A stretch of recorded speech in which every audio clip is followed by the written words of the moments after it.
ಹೆಂಗಂದ್ರೆ ಇವಾಗ ನಂದು ಎಮರ್ಜೆನ್ಸಿ ಒಂದು ಎಕ್ಸಾಂಪಲ್ ಒಂದು ಡಿಪಾರ್ಟ್ಮೆಂಟ್ ಕೊಟ್ರು, ಆರ್ಡರ್ ಕೊಟ್ರು ಒಂದು ಎಕ್ಸೆಟ್ರಾ ಇಷ್ಟು ಅಮೌಂಟ್ ಇಂದು, ಹೆವಿ ಅಮೌಂಟ್ ಇಂದೆ ಕೊಟ್ರು. ಇಷ್ಟು ದಿನ ತಿರುಗಾಡಿದ್ವಿ, ಕೊಟ್ಟಿಲ್ಲ. ಸಡನ್ಲಿ ಕೊಟ್ರು, ಆಫ್ಟರ್ನೂನ್ ಕೊಟ್ರು. ನಾಳೆ ಬೆಳಗ್ಗೆ ಬೇಕಪ್ಪ ಅಂದ್ರು. ನೋಡ್ದೆ ನಾನು ಹೆಂಗಾಗ್ಬಿಡ್ತ ಅಂದ್ರೆ ನನ್ಗ ಅದು 3 ಫೇಸ್ ನ್ಯೂಟ್ರಲ್ ಬಂದು 3 ಫೇಸ್ ಬಂದು ಕರೆಂಟ್ ಹೊಡಿತು ನೋಡಂಗ್ ಆಗ್ಬಿಡ್ತು. ನಾನು ಸುಮ್ಮನೆ ನಿಂತೆ. ನಾನು ಸರ್ ಇಲ್ಲಪ್ಪ ಅರ್ಜೆಂಟ್ ನಮ್ಗೆ ಇಷ್ಟಿಷ್ಟು ಕಾಪಿ ಏನ್ ಬೇಕು ನೋಡಿ, ಗೊತ್ತಿಲ್ಲ. ಮನೆಗೆ ಹೋಗೋಷ್ಟು 3 ಟೈಮ್ಸ್ ಕಾಲ್ ಮಾಡೋಣ ಬೇಕು ಒಟ್ಟ. ಹಿಂಗ ಕುಂತೆ ಸಾಯಂಕಾಲ 6 ಆಯ್ತು, ಇನ್ನೂ ಸ್ಟಾರ್ಟ್ ಮಾಡಿಲ್ಲ, ನಾಳೆ ಬೇಕದು.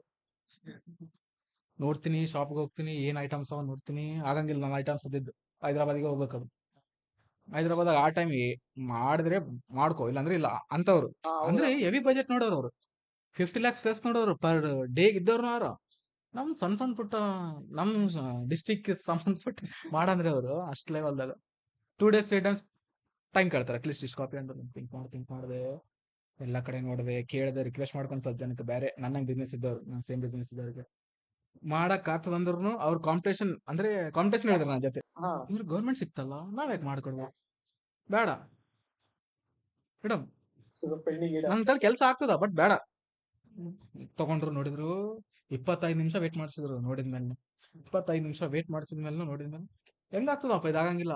25 minutes ಬಿಫೋರ್ ಹೇಳಿದ್ರೆ ಒಂದ್ ಬೇರೆ ಕಡೆ ಹೋಗ್ತಿದ್ದೆ. ಇದು ಹಾಸ್ಪಿಟ್ಲಾಗ ಒಂದೇ ಅನ್ಕೊಂಡೆ ಎಲ್ಲ ಕಡೆನು.